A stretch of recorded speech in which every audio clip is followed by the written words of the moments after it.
Uh, Going forward, I think we should not elect people uh, with based on the amount of handouts him or she can give out. That is the biggest challenge that we've had. We find out that during elections, and it is us Gen Zs and millennials, no one else. When you go to the rallies, those who always make politicians contribute money are Gen Zs, because when you don't do that, they'll be all over. Now, once you have made a politician to give you 100 shillings or 200, you have already sold your ticket. You have already sold your policies. You have already sold your vote. So this guy will only be trying to come back to the village each and every time to supplement the 200 or the 100 shillings he gave you. So there are no policies at all. At all. I looked at yesterday a women rep buying mkokoteni and giving to someone to supply water, ama to go buy water and supply. In this current world, me, from the perspective of engineering, and I've done water for some years, many years, I'm a solar engineer, that with the solar in this country, with the technology that we have in pumping and motors, we can still go ahead as leaders to buy mkokoteni, telling you that we don't value what we have, we don't value the technology, we don't have any policy, we cannot come up with a bill.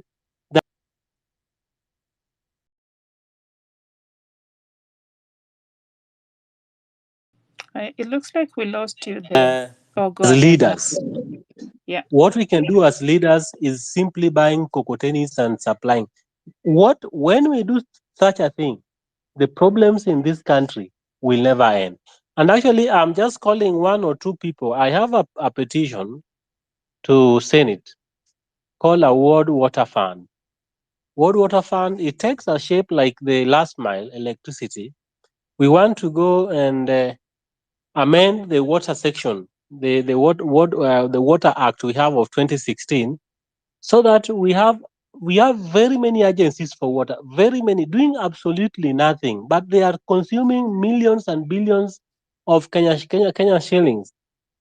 We need to have all these agencies merged together so that we have just one body called the World Water Fund. And this World Water Fund should have all the offices in the 290 constituencies, so that their work is to ensure that we have a last mile water connection to our people, not giving cocotenis to go and fetch water and sell, but to ensure that water can be drilled, or we can have water dams or water pumps.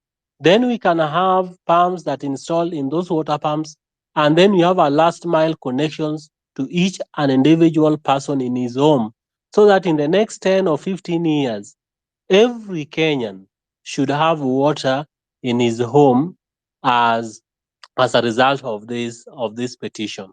So I'm really against the opposition. Opposition is made up of very old people who have no idea, who have no basic knowledge of what is happening today. Even a simple technology that is required to assist you and me, they don't know. So therefore means you as a young person who should now come up with policies and even solutions, you want to seek the support of someone who doesn't know anything to do with solution, then you will always end up nowhere at all. So to me, as Gen Z said, we are moving on. Let us move on and ensure that both Gachagua and Ruto, both of them, go home. There's no one to be spared. There's no one to be spared. Gachagua has a lot of graft cases. Ruto now is the mastermind of all the graft cases around. The CS he appointed have a number of graft cases around. Even though, if you look at the constitution, I've really been in the courts as one of the guys who drafted the presidential petitions in 2022. If we look at the Ruto's appointments of CS, that one actually there's no case to be answered. I even saw some lawyers, they are going to the court. There's no case. The constitution of Kenya says that you can be dismissed after you've been given a fair hearing. So what Ruto said in the State House are those political statements that can never be used in any court of law. So the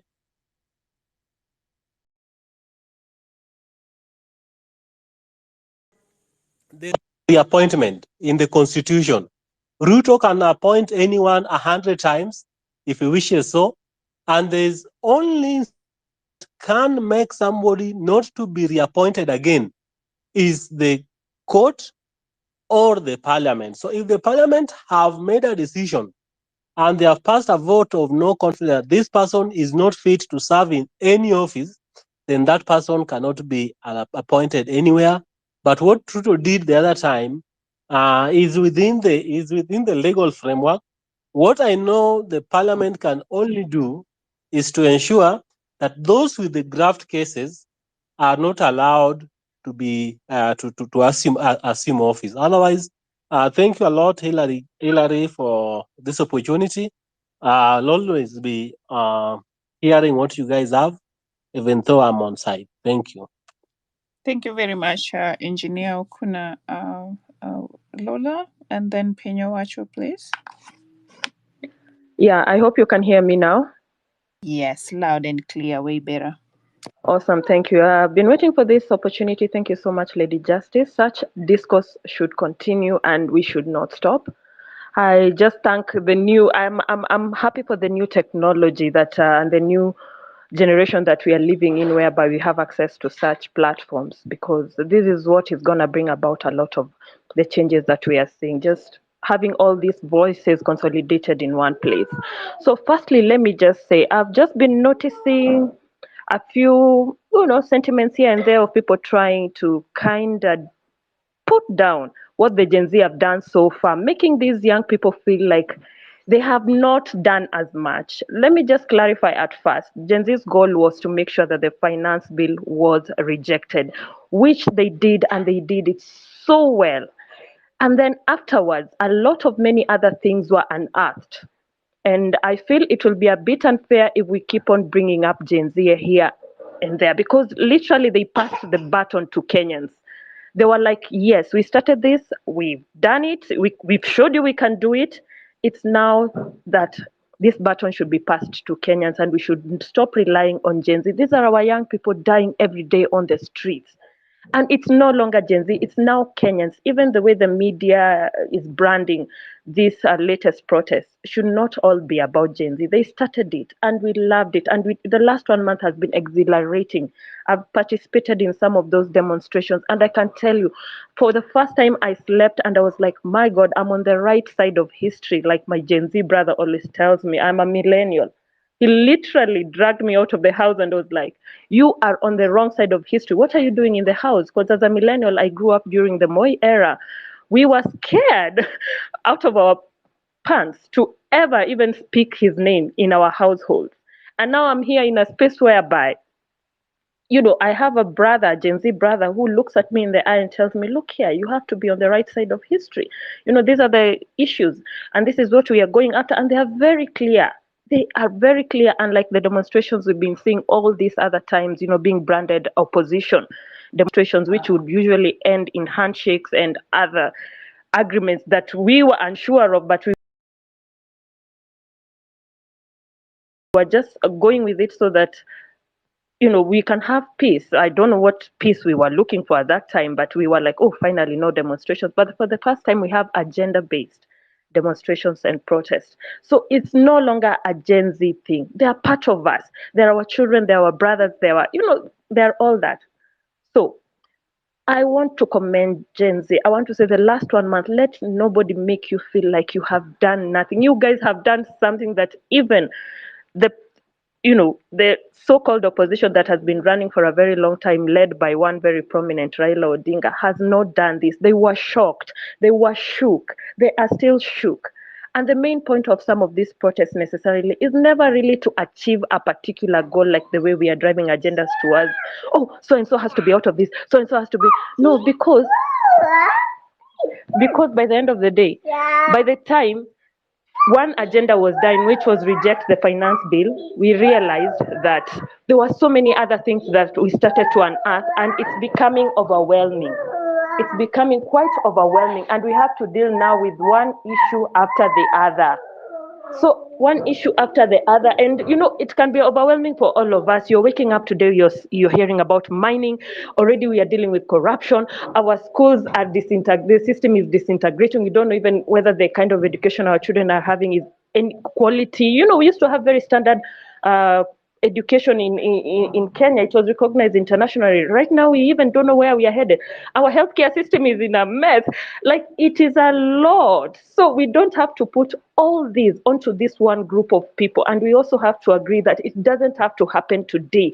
We have to do this systematically, also remembering that as much as we are doing the good work on the ground, even the systems in place have not been set. They're still the old systems, have not been set in place to make sure that they can sustain some of the changes we are recommending. Yeah, so it's not a today thing. I saw someone, a clip going around, a young person saying, this is a revolution, and a revolution does not happen in more than 1 week. It has to happen in 1 week. Like, literally, they were putting pressure on the protesters currently to do something in 1 week, which is an agenda that it is there, it is ongoing. Yes, we want the current presidency to sit down and look at what it's doing, and even if possibly the better for us, step down. But aside that pressure that we are putting on us, which is such a big pressure for Kenya, we've never done this before. Other countries have done it, and we've seen how they did it. But we are still on that route. A revolution can also take years. It can also take months, and we have to also accept that it doesn't need to be today. It does not need to be today. So, secondly, we also need to realize that the society has changed a lot. Part of what really pushed a lot of us to the streets is just the arrogance. The arrogance. How we just go to the polls, we give these people power to represent us, but even the outcome of it, just for them wanting to be on those seats, misappropriate funds and show us the kind of lifestyles they're living through our money, and then arrogantly just come back and spit on us. The arrogance, oh my God, because I have been alive enough to see 4 presidencies, yeah, from Moi era and all that. And I can tell you, there is no presidency, there is no leadership that has a bunch of arrogant people like this current one.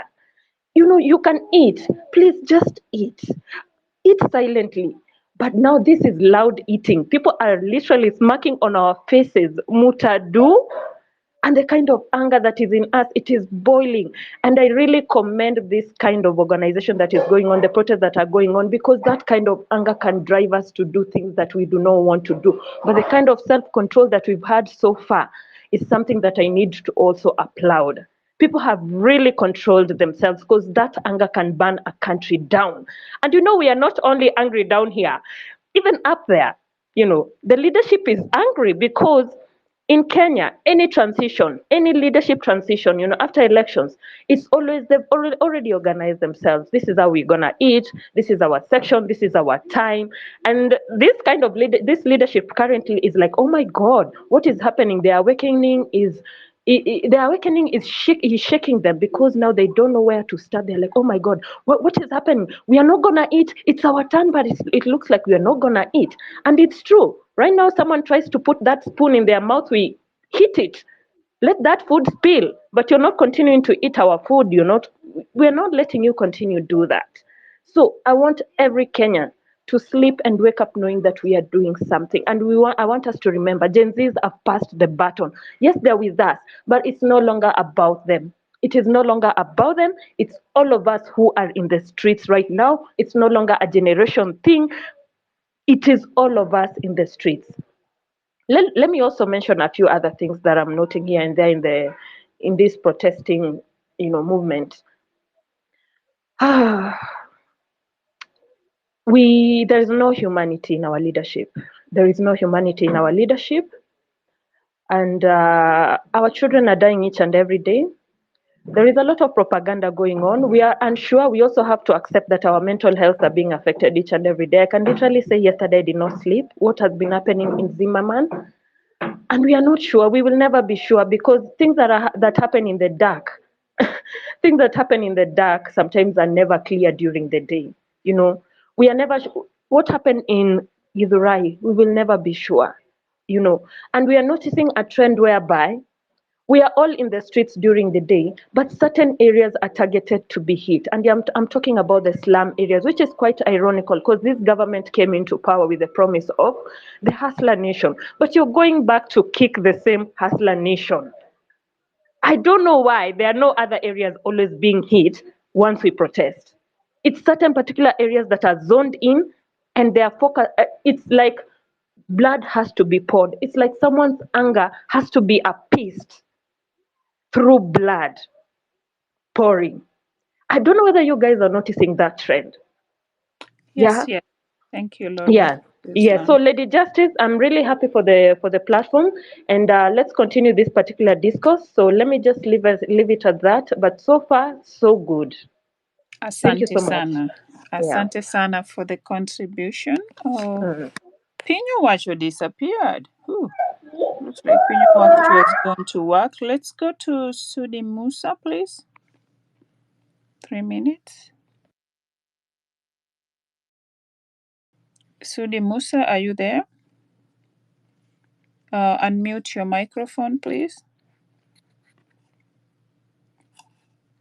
Looks like Sudi Musa is not there. James the RN.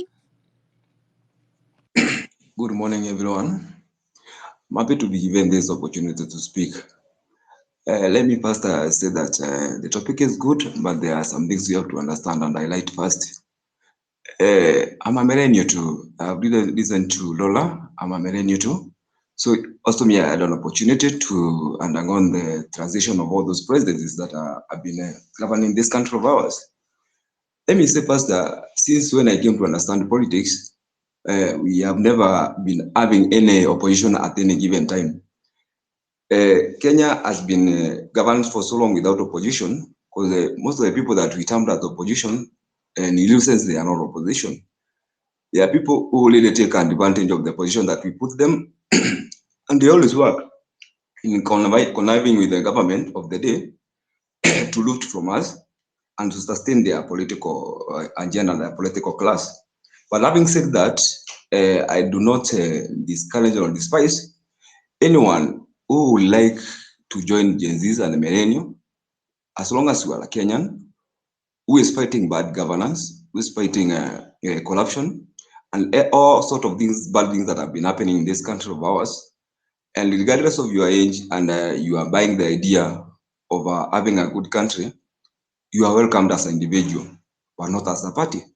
Because right now, as Gen Z started, right now we don't want to have to be associated with any political party or any political affiliation, because we have seen after the first gains that we have already gained, we have seen the opposition trying to go in bed with the government to negotiate some positions, of which I'm sure even I think is next week, if I'm not wrong.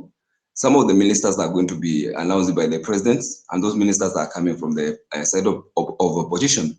And that's why you find that even opposition has now started to split itself. It's like it's now fighting among themselves. Because yesterday I found a wiper, whatever party giving its own statement that is contrary to ODM. So it means that they are fighting among themselves because of maybe the slots that have been awarded by the president. So you find that wiper has not gotten some, or ODM has taken all of them. That way you find that they have differences. What does that show? It shows clearly that these people are not fighting for us, they are fighting for themselves. For instance, I may wonder why do President dismiss someone like Aisha Juma as a minister from Coast Region, and at the same time he fronts Joe. What's the difference between Aisha Juma and Joe? This is just any sometimes that I wonder what type of a country we are living in. So for me, I may say the idea is good. Gen Z can partner with anyone who is a Kenyan, but not opposition. Having said that, it's like Gen Z can partner with Kalonzo as Kalonzo, but not as a wiper leader. Gen Z can partner with Laila as an individual, but not as an ODM. So that's my idea, and that I think is the best way we can accommodate each and everybody as individuals. Okay, and when we accommodate, you know that you come and give your policies to our movement. You come and understand what we are fighting to, and we walk as per our talk. You walk as per our steps, not you come with your own ideas. Okay, not like having said that, not that we close anyway, we limit people from giving new ideas. You can come with a good idea, but the idea that's as per our agenda. Another thing that is worrying me much is that it's clear that we don't have a country up to now. We have a country in terms of landmass, but we don't have a country in terms of a system and governance. People have lost their morality. Because clearly speaking, there's a video I've seen today in X of what happened yesterday at Zimmerman. I don't know, I'm not sure how factual that is, because if it is factual, if that video is the true video of what happened yesterday in Zimmerman, clearly I can say, yeah, my heart is broken. We don't have a country. We don't have people who have the heart of humanity. How comes police can walk directly towards a crowd and start shooting as the people are crying, please open the door, open for us, these people want to finish us. Please open the door, these people want to finish us. Please open the gate. And police are walking, you are seeing police in uniform walking and opening fire, cocking their rifles and firing towards the people. And yet you tell me that you are living in a country where we have good governance. Yeah. Yesterday I found people with plain clothes, with numberless cars, with rifles. Even I saw white people covered themselves. Even only their upper limbs are the ones that show that these people are the white people. Yeah, with rifles. Yeah, others with the Subarus that are numberless. And yet you tell me that you are in a country where you have good governance. Yeah, people are dying each other every day. Humanity has gone. Yeah. How comes a police who is being paid with Kenyan money, wearing uniform, yeah, that's being paid by Kenyan tax, that rifle that he is using is out of Kenyan tax, you go and open fire towards harmless people who are just petitioning the government for good life, yeah. And let you tell me, guys, we just sit down and relax and say that things are normal, things are okay, no more demonstration. Let's go and work, business, G, association, B. Well, I don't know. Please land, James. Yes. So what I'm saying is this, kindly guys, you have to understand that we don't have a country. Right now we are monsters in the name of our leadership, and we have to fight by all means, by our word of mouth, by our everything that you think you can have to change this country, and know that we are not at the right position as a country. Thank you very much for the opportunity. Oh, asante sana, James. So, Pinyo Wacho, and then we can go to Maura. Thank you, Lady Justice. I don't know if I'm audible enough. Yes, very audible. Thank you. Sorry, I had network challenges. I had to change to another network. I've heard our brother James, and I just want to start from where he has just finished. Let us be honest. I think we are not annoyed enough. The issues of police using our taxpayers, everything, those people know everything about all those facts. Yes, the police are using our taxpayers. The president is there, courtesy of our tax money. Everything that the president is doing with our money. Now, and he will frustrate you with your money. Now, there is the issue of whether you like it or not, because he has proved it that he can do it whenever he wants to do it. Now, what is our next recourse? I think there's a gentleman called, is it Maura Rob, who talked about that it is time we need to start going through the constitutional means. I listened to somebody who was talking about the removal of the president. And let us be honest, that we might not be able to achieve that threshold. If you look at Article 144, Article 145, I'm not an advocate, but just brief reading into the threshold for you to actually impeach a president, it's a long process. And again, after you've impeached the president, Article 146 still comes in. And it tells you that in case of a vacancy of that office, the deputy president shall assume office as the president for the remainder of the term for the president. Unless where the deputy president is unable to assume office is when we can get into the issues of the speaker taking charge for around 60 days, an election being done, and the powers that the speaker can have and what he doesn't have, and things like that. But right now, we are on the issue that we have challenges, and our challenges are ranging on unemployment, corruption, and all that. As a team, we must come up with a procedure or a document that clearly define the issue and the proposed solution. And that is what the president has actually thrown back to us. He is saying that you people, you are not giving an alternative idea. Yeah, you are saying that the system is not working. He is telling you, you are not giving me an alternative. Number one, we have the alternatives that we are giving. Let's bring the issue of, let's bring up the issue of, let's talk about the issue of cost of living. And the government, when you talk about austerity measures, we have just seen that after removing the budget that was allocated on the First Lady's budget, the budget of the Office of the President went up. If you look at the appropriation bill, which was actually signed. So ameitoa tu pale ya kwamba si ya First Lady, but ameweka pale kwa ofisi yake. So can we first of all come up with a document that clearly defines the issue and the proposed solution? If we cannot do that, we are still wasting time. We will be on the roads and we will not solve any of our problems. Yes, we will say we want this, we want this, we want this, but we are not giving a proposed solution for the problem at hand. Number two, when you're talking about the issue of corruption, this one is a story, but are we giving tangible proposed solutions that can be worked on? The government just recently, that is the president, he talked about reducing the cost and reducing the expenditure in government by merging parastatals. It is true, we have parastatals that are wasting time. That is a fact.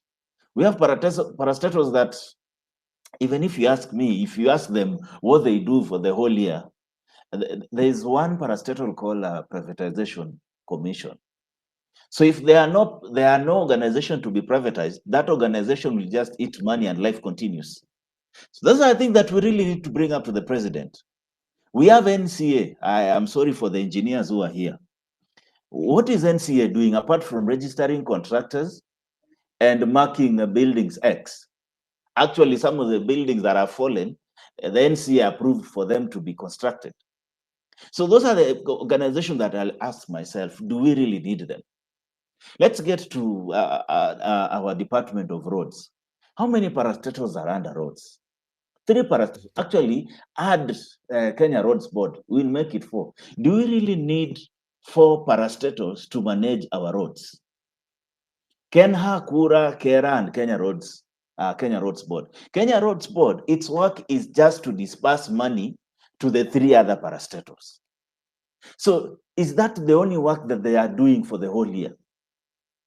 We really need to ask ourselves some of these things and tell the president or the powers that be that, yes, yeah, we cannot remove the president at this moment, but let us work on the things that can be done through simple policy matters. And even us as members of the public, is indeed time we need to tell the government that we have so many counties that we really need to reduce them. I think Githu Muigai presented this in his presentation at NADCO, that we are overrepresented. These people who are staying in parliament, and I've said this in another forum, how comes they don't have a term limit? That is why they form a structure where any other person cannot come in. Can we have that term limit and age limit? You cannot be in parliament for the rest until like maybe you die in parliament or in Senate. Why would you be there at the age of above 60? When you talk about unemployment, wewe ukikaa pale mpaka age 60, 65, 70, you are still there. What happens to that other person who actually needs that opportunity, who can also deliver? So I pray that we sit down and document what we want to do. After doing that, identify the legal aspects that are supposed to be modified or improved, engage the advocates who shall clearly define that this one will need the parliament, this one will need just the president, and this one will need a referendum. So we start with the low-hanging fruits where we say this one will need the president to just do a policy. This one will need parliament to just ratify on a particular law, and then we are good to go. This one now we can push through the referendum. Now, someone talked about us merging with other allies. I can assure you where I see it, I don't see anywhere the Gen Z movement getting into either of the parties. And if you end up into either of the parties, sorry for you. Those parties don't have your interest at heart. If you listen to how Honorable Kaluma talked yesterday, if you've listened to how Honorable Mbadi has been talking, you will realize that those people don't have your interest. Their work is they want to get into government so that they make money for their generations, not you as a normal Kenyan. So, yes, we will need friends, but we are still the Gen Z movement. But we are not getting into their system, because even getting a ticket to vie for any position in those parties, don't think it will be easy, because they have their cronies who will get direct nominations, and wherever nomination will be done, it will be shambolic and someone will get the certificate. So what are we doing? One thing that politicians don't like is the year of election. Now, if you talk about a referendum that we are able to communicate to the public that this is what is going to help us. Something like Health Service Commission, referring back health sector back to the national government, will need a referendum. And you will agree with me that any person in the village right now would really want health service to be taken back to the national government. If we communicate that to the masses, to our members of the public, so that they buy the idea, so that when we are pushing up for a referendum, they will stand with us. When we'll be going into those counties so that we mobilize, of course, we'll need the 25 counties. Our members in those respective counties will try as much as they can so that they occupy those counties to ensure that each and every MCA who doesn't vote for us, they will go home. And that is the worst thing that they don't like. So I pray that can we sit down, come up with a document with clear solutions. How it will be presented to the president and to parliament or to Harambee House, let us deal with that next. But if we can't jumpstart the discussion, if we can't jumpstart working on the document, then we'll still be talking everything. All of us are annoyed about the president. But if we continue saying that, all of us are annoyed about what happened yesterday. But talking about that without doing anything is another continuous waste of time. So, Pinyo Washo, in other words, you're saying Ruto is here to stay until 2027 at least? If you ask me, yes, Ruto is here to stay. Whew. Okay. Because if I look constitutionally, if I look at the law, I can assure you, we won't be able to get the threshold that is required to do away with the president from the seat. That was the sworn-in president, and we saw it in 2007. However shambolic it was, that guy, we were told once he's sworn in, he cannot be removed. Now, where we are right now, if you try using extra constitutional means, now you will be getting into a coup arrangement, and now the military will come in and deal with you because you are trying to overthrow the government. Are we really ready for that? We are not. Let us start with the simple things that we can achieve, the low-hanging fruits. Once we achieve this, then even those people who are saying that we are anarchists, they will start seeing that these people are heading towards the right direction, and they start buying into our idea the same way they bought into our idea of finance bill. Remember, if we could not have raised our voices on finance bill, I can assure you our older generation would have kept quiet and it would have passed, and they would painfully continue paying whatever they were supposed to pay.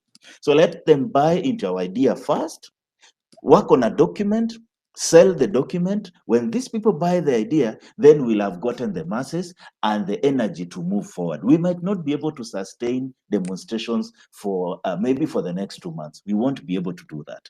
But we can sustain a legal battle in court for a period. Thank you. Thank you very much, Pinyowacho. I think those are the conversations that we need to start having at this point critically, because sometimes we tend to be so lost on the utopia of a possibility of getting the president out of power in such an easy way, but it's not. And we need to start drilling that on people's mind, even in conversations where we bring Dr. Miguna. We have to, realize that we're not going to be demonstrating forever. So if we're not demonstrating forever, we need to have a document with our demands and, the ones that has been taken care of. We count those ones as wins. So, and this is not giving up really. It's literally looking at what is possible. We're not gonna be on the streets with Ruto from now until 2027. Other parts of the world are building themselves, are developing themselves. So we just need to find a way of even though people keep on saying we don't want dialogue, there is no way out of this. There has to be that level of conversation with that government, even if it's a matter of tumeandika hii tuweke kwenye kitabu alafu atumiwe, there is nobody presenting it, we are faceless or whatever. Something has to give, because even right now we keep on coming back and we're complaining that we don't like the people who've been appointed into these positions. But the question is, as a movement, have we presented our people? We have not. So then the movement kind of becomes confused. So what is it that we really want? Do we want change? And if we want change needs some actions. And sometimes the action is not just occupy or go out there, go. There's gonna be that part of we're going to need the people of the brains to meet and create systems and present those systems, present documents of systems change, because this current system has failed. So we need a system overall. And how does that overhaul looks like? So these are not conversation that most of us love to hear in these rooms. But ideally, that's where we are headed. And the moment we started putting those in our ears, the earlier the better. So yeah, we gotta start finding how, and also the conversation with whether we should be uniting with the opposition also came as a result of, majority of these people, some of them do have that knowledge of how politics is done, because some of us, we might know the law, but politics has its own tricks, the cunning nature of politicians, the manipulation and what have you. That's gonna play a big role in when we're presenting our matters to the regime.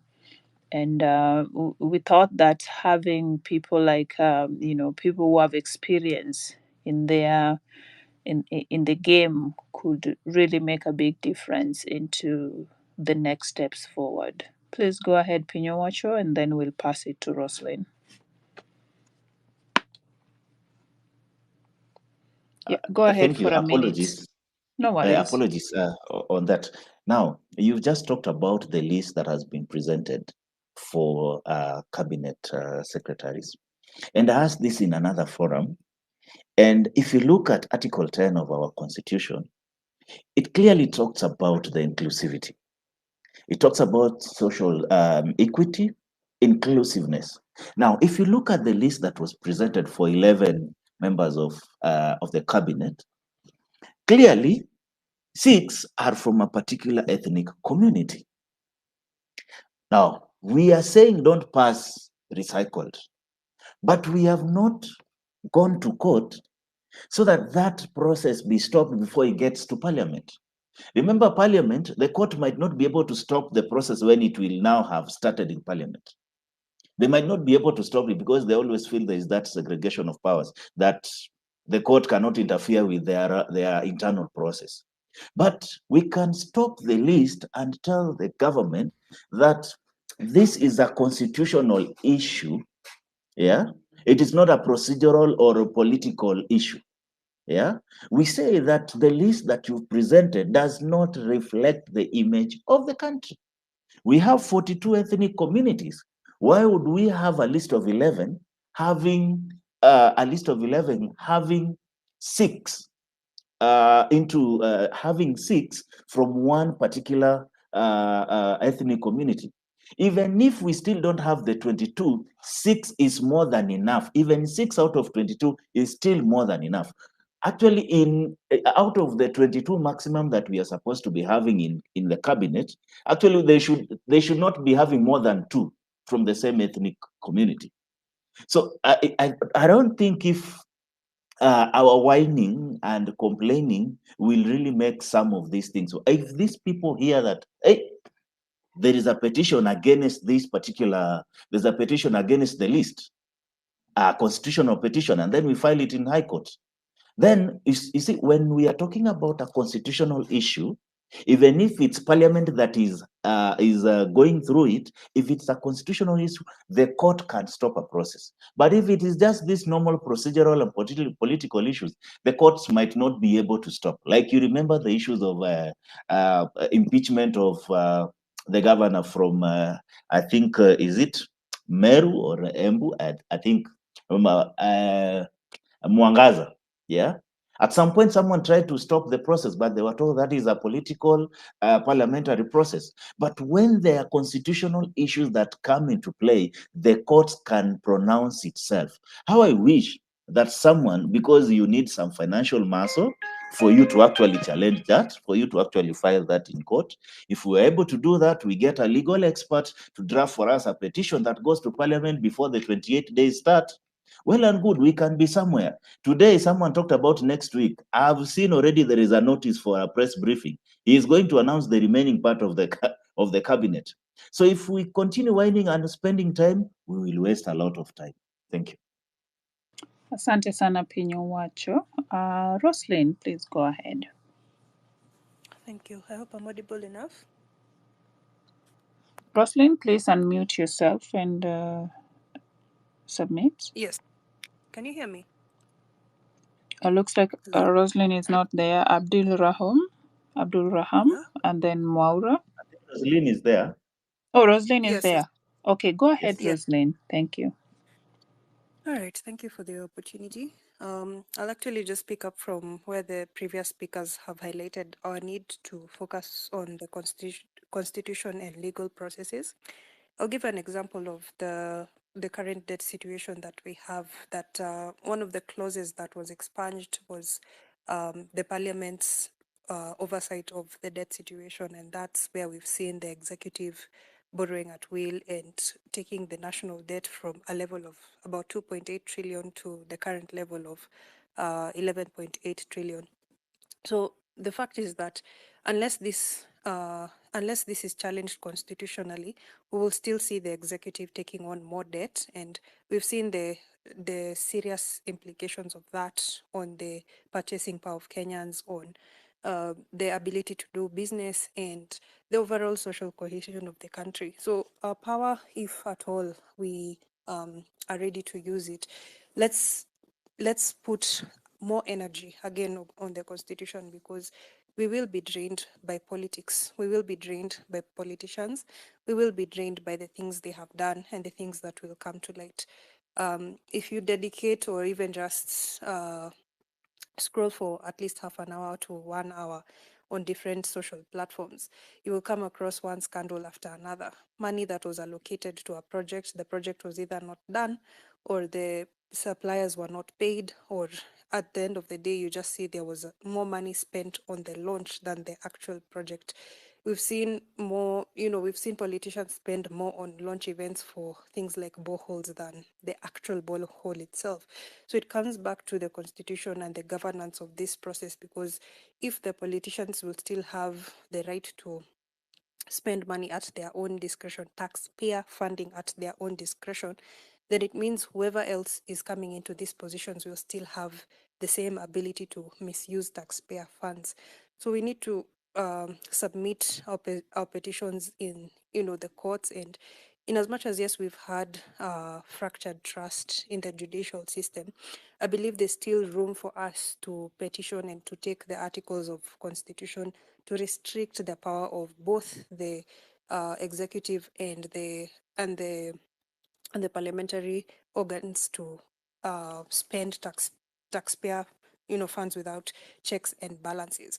So let's think about that. Let's apply pressure there, because at the end of the day, if we on a social level keep putting pressure on politicians, they can decide to ignore, they can decide to use force, and we will not gain on that front. But the fact is that they also need to know they are losing trust socially, they are losing position in society, they are losing place within our gatherings.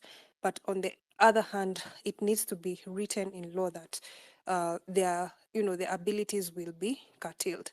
And with that, let's also think about pushing toward reduction of these salaries, because if you're earning if you're earning almost 100 times more than the people you represent, and you still can afford to misuse those taxpayer funds, then it's about time we bring those salaries down to about maximum 3, 4, 5 times what constituents are earning, so that if you know very well you're going to earn 200,000 and you're not going to get allowances and fat checks, then stop me. It's about time we stop having this runway misuse of taxpayer funds. Thank you for the opportunity.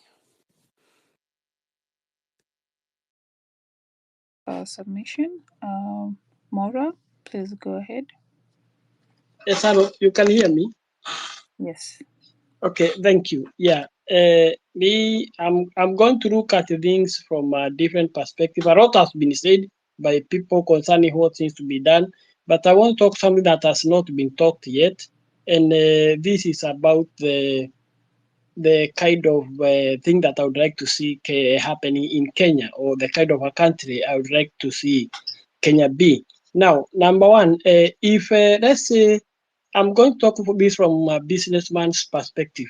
If you are a businessman and you buy a company that is struggling, but you know that it can do better, what you do, you hire people we call turnaround experts. And then they come to you, and then you hire them, you tell them, can you do a report on me? And then you give it to me, or what should be done to turn around that company so that it can start generating profit. And they are going to go, they study the company and everything, and then they compare a report, you pay them, and then they deliver it to you. Now, they can tell you that, look, the marketing department has that people, you don't need all of that, you need only 10, you had 20. Maybe they can tell you that in the production department, you have 3 or 400 people, you need to automate that department production line, so you hire all of them, maybe you only have 5. So you put robots. So you see, you have about 395 people have gone home. So you have only 5 people who be manning the robots. And you know the robots, they don't fall sick, they don't have relatives, their children never get sick. A robot is just a robot. So they do that work. They might tell you that the power bill is very high. So what you have to do is that just you roof all the production unit plant with the solar, so that the power bill will come down to maybe by 80 or by 90%. What am I trying to say? You save a lot of cost that is just going around and going away, and from that one, from by doing that, you increase the sales. The sales gets increased, and you generate a lot of revenue and a lot of profit from your company. So now, looking at Kenya the way we are, looking at it from that perspective, I don't see Kenya moving forward exactly with the kind of the government system that we have. Number one, there is no way we can go ahead with around 47 counties. That's no way. So we must reduce these counties maybe to about under 15%. Because you see, some counties are so big, others are so small. So we can reduce we have to relook at our constitution. We reduce the counties, maybe we remain about under 12 because that's what exactly had been proposed. I don't know how we had ordered with these units of for 7 counties. And you can imagine if we reduce them, let's say to under 15, that means about or close to that or over that will have gone away. So all the sides that are paying those that the governors, their deputy governors, their staff and everything will be put into more productive areas like health, education, and agriculture and other areas. Number 2, a very key important thing is in this company, I go back to the example of the company. You have a strategy of how you want to turn around, because this turnaround expert, they give you a strategy of how things should be done. And our strategy as a country is our constitution. We look at our constitution and we see where we are bleeding, where we are using money that should not be used in this location. We make sure that we minimize corruption. Corruption cannot be done away with. The difference between a country like Kenya and in the West about corruption is that in Kenya, let's say we needed to buy, let's say, 100 ambulances, and each ambulance costs 1 shilling. So the 100 shillings is paid in Kenya, but no ambulance is delivered. But in the West, you see, you need 100 ambulances. Each ambulance costs 1 shilling. So the ambulances will be put 20 cents more, but they all be delivered. So you cannot minimize, as long as we are human beings. What we do, what the West people do, they minimize it almost complete that you don't even notice it. But in Kenya, we still in broad daylight. So we minimize the wastage of our money. We reduce the number of counties, the number of counties, and all this money that I used to pay all these governors and their workers, they are wearing their cars. And also we put in the constitution that governors should not be traveling on MCA traveling the way they want. And also we tighten the expenditures of the governor. You had a governor in Kenya of Kiria County who bought a chair of for close to 600,000. The governor of Homa Bay County had hired a chase car for almost 600,000 for 1 month. On and on and on. So all those things, we just tighten them. We reduce the number of counties. We make sure that we deal with the corruption ruthlessly, and our country will go on. Will go on very good. Because for me, if as a businessman, I don't care the kind of person or the nationality I can hire as a manager. Also, what I need is the deliverance of the results. I generate revenue and I make profit. So that's what we need in Kenya. We don't care who is becomes the president from which community, which minister. We don't care. All what we care is, are they delivering, and they can deliver. And we reduce corruption completely. We reduce our corruption, the corruption areas whereby you hear governors. Billions have been allocated this county, but you cannot find out where this money has gone. If we reduce that, I'm sure our country will be wonderful. We have a free education system, free health care. People will put food on their table. We will have good infrastructure, good agriculture value addition, and everything. And everything is going to go on in our country. So let's look at our constitution as getting Ruto out of office. Somebody here has said that we never had opposition in Kenya. I disagree. We have had opposition in Kenya, and the greatest example is in the year 2005. You remember Odinga was in the camp of NAC, the then NAC. But Kibaki and his multi-Kenya mafia, they came with a fake constitution. You remember it was known as Kirifi draft. And Odinga mounted opposition and defeated that constitution. So we have had opposition in Kenya. The question can be, have they been effective to the expectation of Kenya? That's a question that can be answered by each and every. And again, for me, age doesn't matter. Whether you are Gen Z, whether you are an millennial, where you are next. What I need is somebody who has an integrity and character to do the job. You see, what age does to you, age does only one thing to you. It only makes you grow old.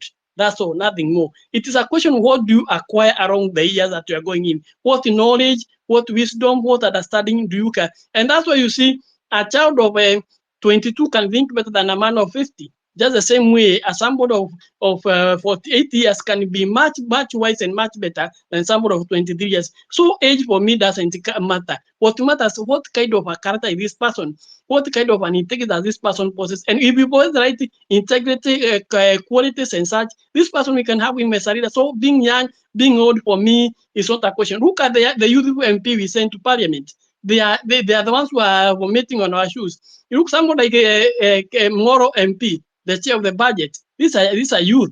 Look at the way he's talking. Look at the rights of Didinyoro, the rights of Osoro, the kinds of Kemani Ishungwa. These are youthful people. Look at the kind of talk they are talking. So For me, it's not a question of age. It's a question of what kind of a does this person, does he possess leadership quality? And again, for Gen Z to think that ruling a country is not an easy walk in the park.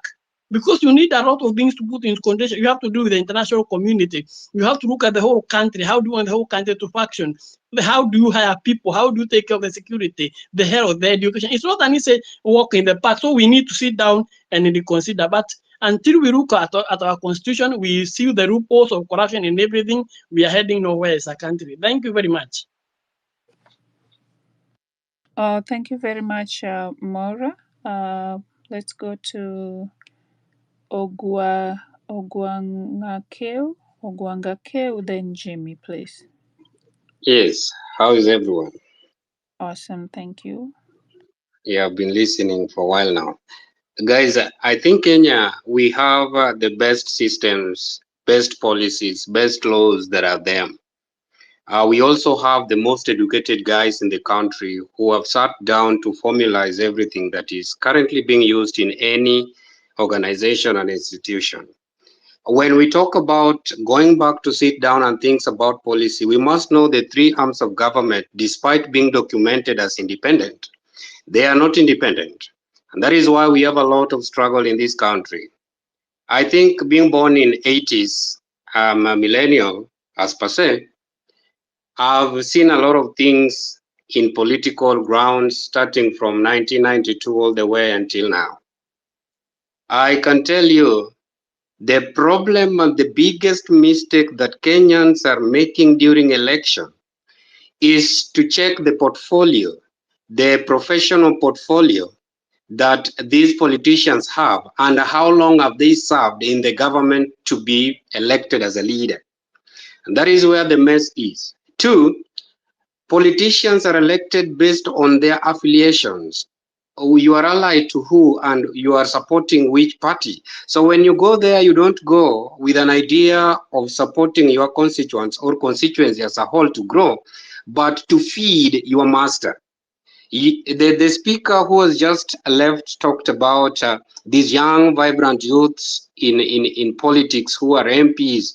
The way you listen to them, how they talk, you automatically know that these people are controlled from somewhere, not from the knowledge they have and the experience they have from the community. So how can we really try and push this? Don't talk about sitting down, formulating things. Are our judges not controlled by the executive? They get orders from there. The idea of police abducting guys, killing guys, when you do the right thing, the next day we will hear you are dead, we say rest in peace, sorry, and it is gone. Investigations are being done, no one is giving us feedback, those things just go like that and life moves on. My friend, if we really need a change, as we talk today, Kenyans are agitating for the right things. Don't forget it is only happening in Kenya. Bangladesh is doing it equally. We have seen Burkina Faso rising by Traore leading the country well today to an extent that they have left ECOWAS. They have formed a movement because they realized ECOWAS is not helping them. And immediately they left. You saw the president of ECOWAS giving some stupid statement which he said he will not adhere to. We are seeing what Senegal did. A 34-year-old president is leading them. Age is a number when someone is below 20. We all know if you have gone to a classroom that growth stops at age 35, and that is when you're at 25, not 35, and that is when your brain starts maturing. Anyone above 28 can lead anywhere because their brains are mature and reasoning like anybody else. You see, so if we come here and every now and then we want to repeat ourselves, we need policies, we need systems are there. We only put people who are not having the right mind to control the system to do the right thing. You get this? This is what we really need to look into. When we say that a Ruto will be there until 2027, are we really willing to take votes, go there, vote the right people? Even if you are given money to support some politicians who are there, eat the money, but do the right thing. So that at the end of the day, we have the right president. President on the ground, we have the right MPs, we have the right MCs. Today, I'm watching a clip of an MCA being forced to walk barefoot on a muddy road because he didn't make that road. by the common mwananchi citizens of his ward. And that is what we expect. Today, a youth will be given 5,000 to go and beat other youth just because they are protesting. And we think that is the best thing we can talk about. My friend, me, I'm mad, and I will continue to be mad. And let us not lie to ourselves that politicians, we can ally to any political affiliations, or we can be with the opposition. Opposition has been there. I saw Raila with Ford. I saw Raila with this tinga thing. I saw Raila with the ODM. I saw Raila sijui the Machungwa thing. I saw Raila all this period. Raila started his active politics when I was alive. So I've seen him until now. If today Raila is telling us that if Ruto goes, what will happen? Ask him last year when he was saying that Ruto must go. What was he thinking? Did he know that after Ruto, what will happen? Today, he's making a press statement. You hear him saying that if Ruto go, what next? Did you know last year that if he goes, what will be next? You know, at times we Kenyans, we just I don't know, we just become rigid to an extent that we think class is not favoring us. Class is destroying, knowledge is destroying us instead of making us. At times, people need to walk to the streets and agitate for the right things. By yourself. Revolution has always happened by the youths. And if youths say that they are clever enough that they want to go and be in the room corridors to discuss some things, you will not have the right time to bring that revolution. I rest my case. Thank you very much, Ogwang Kakeu. Jimmy, please go ahead. Then Wilson, Honorable. No. Edwin Dorin after Jimmy. Jimmy, could you please unmute your mic and go ahead? If you're not there, Edwin. Oh, go ahead, Jimmy. I see you now. I'll let Edwin go ahead and then I'll go. Edwin, go ahead, please. Edwin Dorin. Edwin going Am I one, audible going enough? two. Honorable Wilson, Am please I go audible? ahead.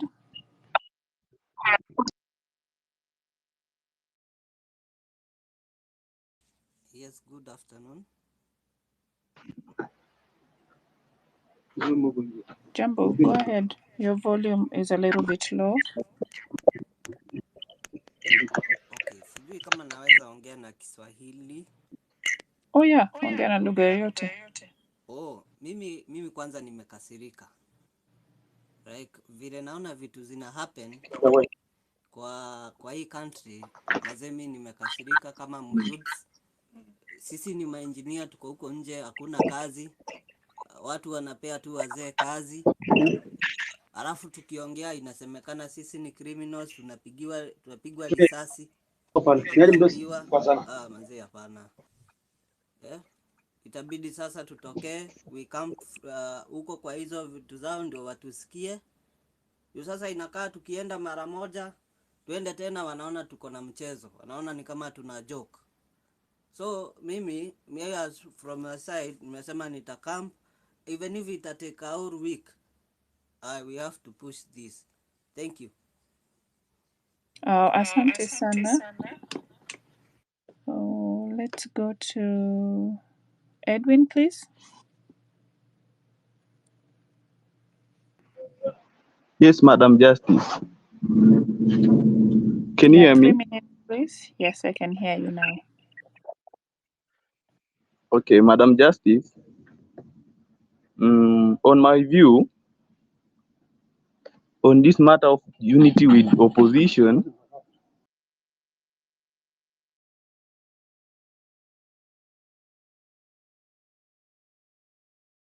with 202, this man called by the name Raila Odinga, he has been there. And after every election, he usually join the government. So if the opposition join us now, they might took the movement like they are the leaders. And they can end up joining the government na tutabaki kwa giza. So hatuwezi ungana na opposition, wacha wabaki na wakae. I raise my case. Asante sana. Thank Do you realize that from the conversation we've been having, it looks like that government has to be formed either way, and that there is nowhere Ruto is going to. So at some point, we were just asking, do we need?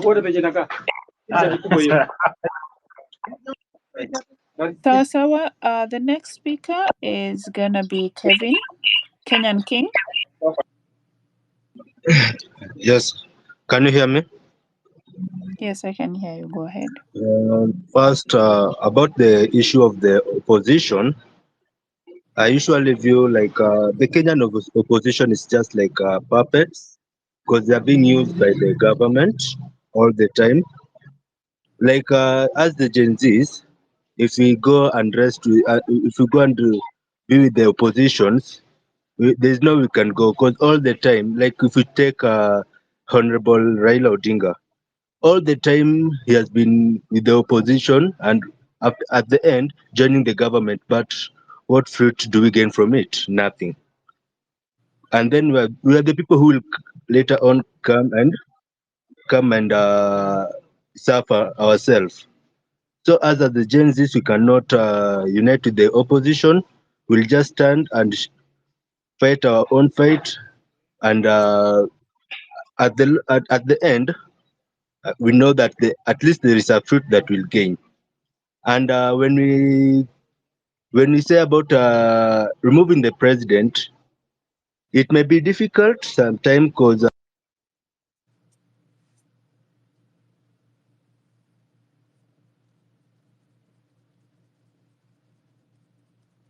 I lost you there, Kenyan King.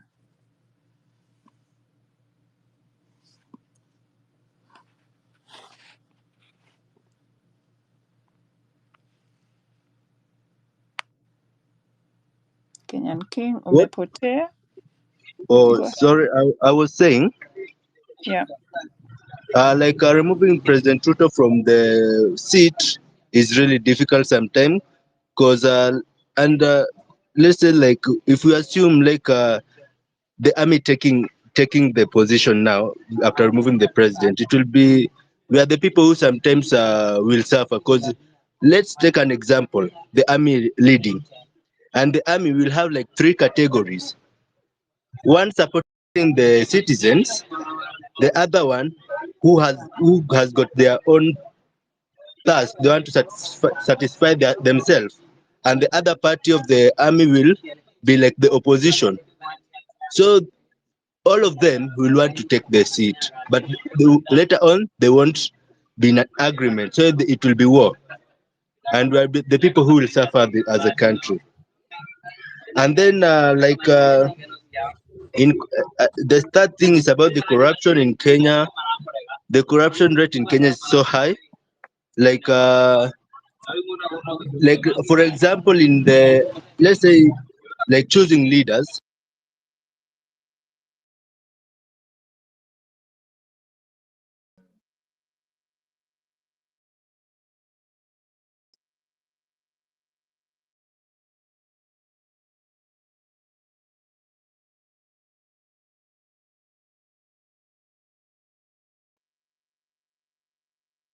Oh, I can't hear you,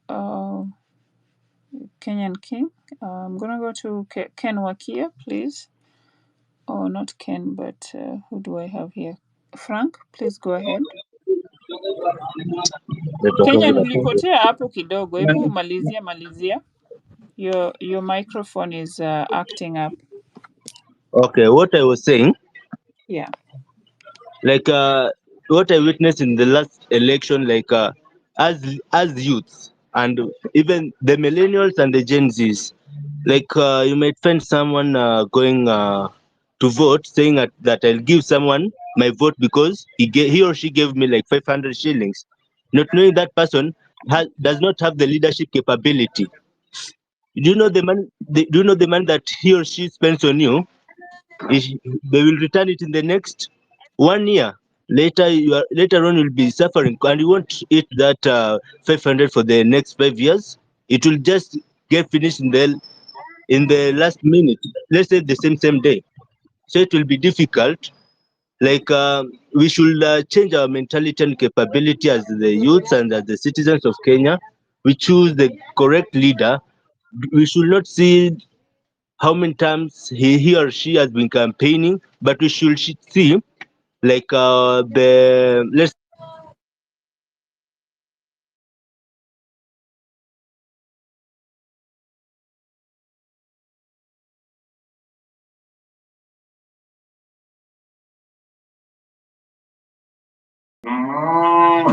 Yes, can you hear me?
Hello, Lady Justice. I hope you're Hello, how are you? Please go ahead. very well. Yeah, thank you very much for the opportunity to speak. I'll take just one or 2 minutes. At the um, expense of, or rather, I don't want to belabor so many of the things that have already been said. I'm just very proud to be a Kenyan at the moment, and sometimes I get a bit frustrated, back and forth. I feel like I love what is going on, and I'm definitely a big supporter of the movement and a supporter of the Gen Z philosophy and the Gen Z spirit. Um, but maybe one thing I must say is that somehow the focus is often lost, because we don't seem to realize that the kind of fight is actually supposed to be philosophical, it is political, it is an academic fight, it is a historical fight. But most importantly, the fight is really political. And we forget that the political aspect really plays a major role. So if we do ignore the fact that the fight is political, then we will lose the focus. And I'm not a Gen Z, but I'm a supporter of the ideals. I support their ways of how they are undertaking this and um, how they're going about making sure that their voices are heard. But I think something is lost in between, which really does make it a disadvantage to them. And that is the lack of appreciation for historical factors that have brought us where we are. I've been in lots of spaces, and I really appreciate how intelligent, how driven, and how Kenyans are seizing the moment. But we seem to be going 2 steps forward, and we are in danger of going 3 steps backwards. And the reason, in my opinion, that that happens is that we are misdirecting the course, and um, we are also getting into a situation where we are we are we want to encourage people to join the movement, but we also want to cherry pick who joins the movement. And I've been in your space for since very early today, and I've really been encouraged by some of the speakers who are not Gen Zs but support this movement. They also support the spirit. I think someone in another space called these a spirit. The Gen Z is a spirit. I want to challenge. I want to challenge the movement that before they make statements such as we're doing things that have never been done in Kenya, and we're doing things that were never done by our parents. Maybe they should just go back to history a little bit. And some people have already um, given the history in other channels. I think the chest thumping is what is really going to it's going to make this movement less impactful. It's going to make the movement be overtaken by events. But otherwise, I wish that, there was appreciation, first of all, that those who have come before us played an important role. Therefore, we thank them. They have made us get here. I'm not a Gen Z. I'm actually much older than most of them. I think I'm Gen X or something like this. But there are so many other speakers who have come forward to give historical backgrounds, and I wish that the movement went back and listened to those ideas and thank the people who have been here before and say thank you very much. Now we want to take it from where you've left, and we want to take it to another spot. When we are done, other people who come after us will take it from there and move forward. I would like to dissuade some of the speakers who have been talking um, against Raila. I have been around, and I've also seen the role that Raila has played in the political space. If it was not for the Mau Mau fighters, the Railas would not have had a space to operate in. And if it was not the Raila's parents, the Railas of today will not have had a space to operate in. And if it was not for the Railas of their time, we would not have had space to operate in. Because I remember in 2002, 2003, when we were having the clamor for change of God from Moi to Kibaki, some of us played our part in that movement, and at that time, if you remember the Young Turks, all these things. So the youth has always been the factor that drives change in the country, and hence why the Gen Z movement is such an exciting thing that we must support. However, we also must give them the due advice as they need it.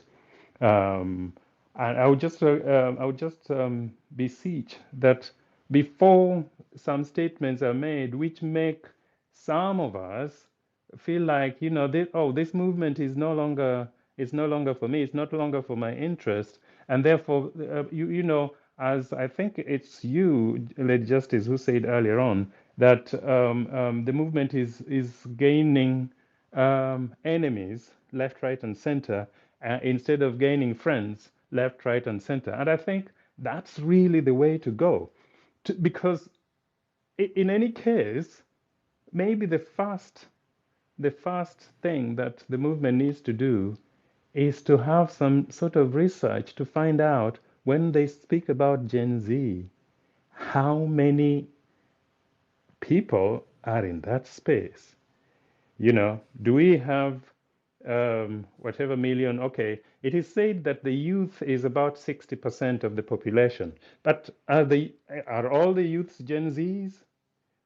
Because as far as I know, the description of Gen Z is people who were born, I think, in the 90s or something up to now. Is that the case, Lady Justice? When, what age are we talking about? So do we know how many people are in the Gen Zs? And all those who have been on the street recently, are they all Gen Zs? In my opinion, I beg to say that not all of them are Gen Zs. There are people who have bought into the spirit, and there's a lot of young people on the streets who are bought into this ideology of this Gen Z. So there has to be um, some sort of lobbying. Politics is all about lobbying, and I'll end with this with this point. Think about it. When Raila is quiet, people are asking, why is he not talking for us? You see now he's busy eating with the political class. He's quiet. Why is he not saying anything? Okay, fine. Then Raila says, all right, you guys want me to talk? He comes out and talks. And then the question is, oh, you see, he's talking now. He was not supposed to say that. What is he talking about? He's not talking for us. He's not one of us. Okay, so I mean, I sometimes think being Raila is such a curse, because you can never you can if you do this, it's wrong. If you do the other, it is wrong as well. And right now, he's going to talk with Ruto. Okay, so that's not what we want. But I thought you wanted him to be quiet. And in any case, he's not representing the interests of the Gen Zs. Okay, therefore, he can go and represent the interests of his constituency. I'm particularly not of interest that he as Raila joins the government, but I don't know what option he has. No one has given him an option. If we want to move the country forward, we need to lobby each other. Now, this fight cannot only be philosophical. This fight cannot not only be ideological. It cannot only be academic. The fight in its first place is political. And politics is all about lobbying. If the Gen Z movement, which I strongly support, if the Gen Z movement wants to be stronger, it wants to succeed, it wants to move forward, it has to embrace lobbying. And lobbying is in the political space. So you cannot talk about, oh, the political class is this, the political class is that. We are not going to engage the political class. But what we want to do with this movement is political. So we cannot run away from the politics of it.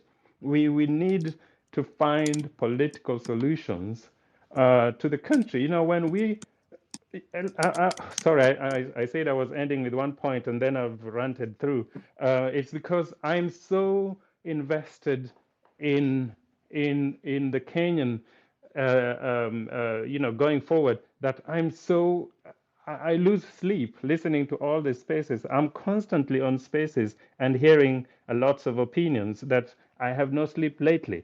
But if we want to let the movement go forward, let us embrace lobbying.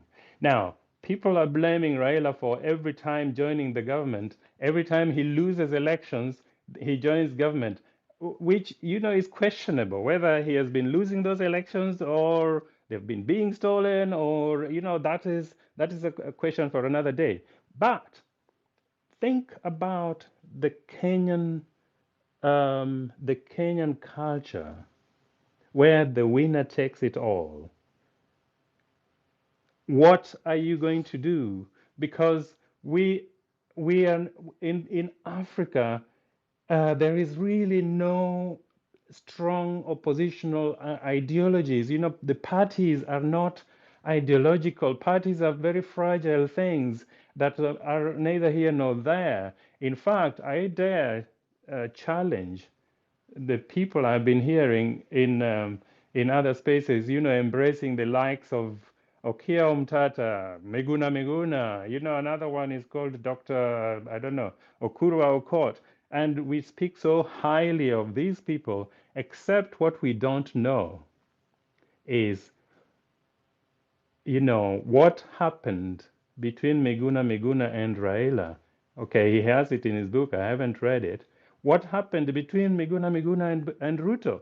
Because Meguna was fronting Ruto, and we were all expecting him to be a PS, we were expecting him to be a CS, and what have you, and those didn't come to pass. What if today Meguna was appointed a CS or a PS or a PS rather? Would he still also be calling for Ruto must go? I mean, we need to bring out the hard truths at some points, and I'm sure you know, if Miguna hears this, he's going to come very hard to me at me rather. But you know, we don't really know. We don't know what would have happened if he was a CS today. We don't know what would have happened if Okura Okot, who first of all congratulated Ruto. In any case, Miguna, in my opinion, if he wants to be validated, he needs to come out to the patriots and in a written format say, I'm sorry that I voted for this person. I have now since seen the light, and I think he's not, but he has not done this. So we are going to fall into the same mistake of always thinking we're going that way, and that is the person who is an angel. We reach there, we find, oh my goodness, he's just as bad as the other one. So all this political posturing that is going on with the Gen Z, you know, everyone is jumping into the bandwagon, hoping that Gen Zs are going to. Okay, I see your hand up. I'm going to end there then. But I really just hope that you know, the Gen Zs do not lose track. I am not for the Gen Zs giving up. I think it is a great spirit, but they need to find strategies of bringing more people on board, because I am not convinced that the Gen Zs alone, you know, the people between the age of 19 and 26 or 27, as it's called, I'm not sure that the people in that space alone can effectively, you know, vote out the systems, as it were, and therefore, I rest my case that they need to lobby more and find the historical perspectives of where we've been, where we are, where we want to go, and how we can get there. Thank you very much for the mic. Thank you very much, Ken. I'm having issues with adding people to speak. Professor, I see you are just connecting, so I don't know if you're able to speak. If you can, please go ahead.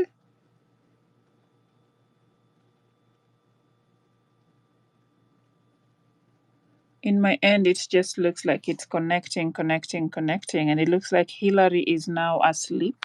It's 3 a.m. where I am, and he could have helped me there, but he's asleep. I don't want to wake him up. Yeah, I'm having challenge, people. It looks like the room also cannot close itself until Hillary closes it. So Yeah, it's just loading. It's just a bunch of loading. It's not adding people to speak. It just shows me so and so can now speak, but